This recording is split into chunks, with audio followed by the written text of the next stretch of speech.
ஆண்டவரும் இரட்சகருமாகிய இயேசு கிறிஸ்துவின் நாமத்தினாலே இந்த பகுதியில் உங்க எல்லாருக்கும் நாங்க சமாதானத்தை அறிக்கையிடுகிறோம். இங்க எல்லாரையும் உங்க இயேசு கிறிஸ்துவின் நாமத்தினால வாழ்த்துக்கிறோம். நாங்க எதுக்கு இப்படி கும்பலா வரோம் பாடுறோம் இந்த ஞாயிற்றுக்கிழமை வீட்டுல இல்லாம அப்படின்னு நீங்க நினைக்கலாம்.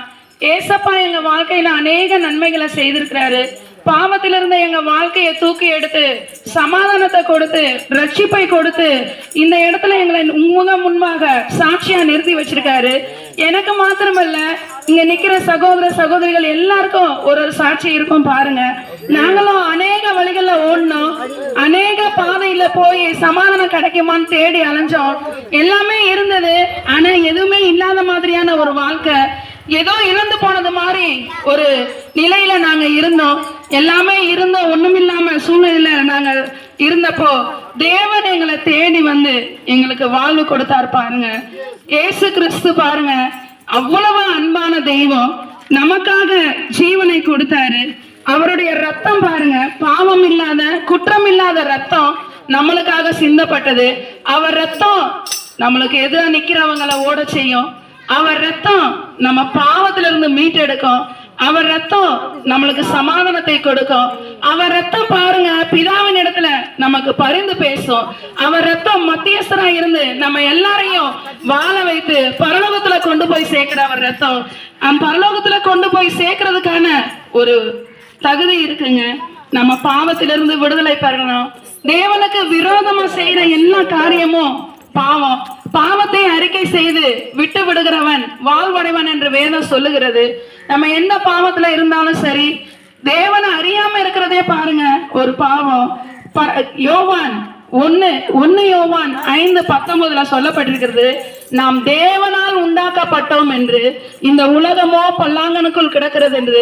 உலகத்துல பாருங்க அநேக காரியம், கவலை, கஷ்டம், கண்ணீர் எதனாலன்னா நம்ம உலகத்துல இருக்கிறதுனாலதான். நம்ம தேவனோடு இருக்கிறப்போ நம்மளுக்கு எவ்வளவு நிம்மதி சமாதானம் கிடைக்க பாருங்க. அவர் இருக்கிற இடம் பரலோகம், அவர் இருக்கிற இடம் சமாதானம், அவர் இருக்கிற இடத்துல நித்திய வாழ்வு உண்டு, மகிழ்ச்சி உண்டு, பசி இல்லை, துன்பம் இல்லை, தூக்கம் இல்லை, துயரம் இல்லை, எதுவுமே இல்லை. அவர் இல்லாத இடம் பாருங்க நரகம். அதனாலதான் நாங்க இங்க வந்து சொல்றோம், தேவனை ஏற்றுக்கொண்டு ரட்சிப்பு பெற்று அவர் ரத்தத்தால கழுவப்பட்டோம்னா நம்ம அங்க போயிடுவோம். நமக்கு இங்க பாருங்க, எங்களுக்கு எல்லாமே இருந்தது. என்னோட சாட்சிய ஒரு 2 நிமிஷம் நீங்க எல்லாரும் கேளுங்க. எங்களுக்கு எல்லாமே இருந்தது, பணம், வீடு, வாசல், நகை, சொத்து எல்லாமே இருக்கு. எங்களுக்கு எந்த குறையுமே இல்லை. ஆனா சமாதானம் மட்டும் எங்க வாழ்வுல இல்லை.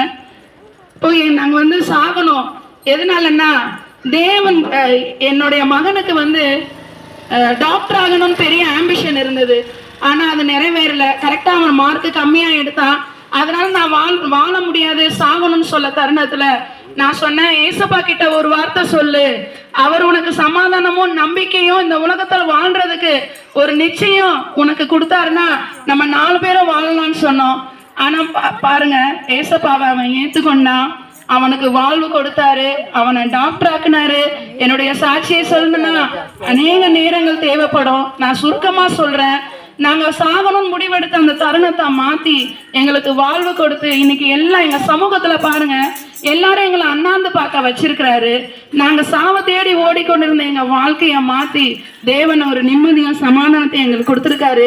இன்னைக்கு நம்ம மனம் திறந்து தேவன் இடத்துல மன்னிப்பு கேட்டோம்னா அவர் நம்மளை ஏற்றுக்கொண்டு வாழ்வழிக்க வல்லவரா இருக்கிறாரு. ஏசு கிறிஸ்துவின் நாமமே அல்லாம ஒரு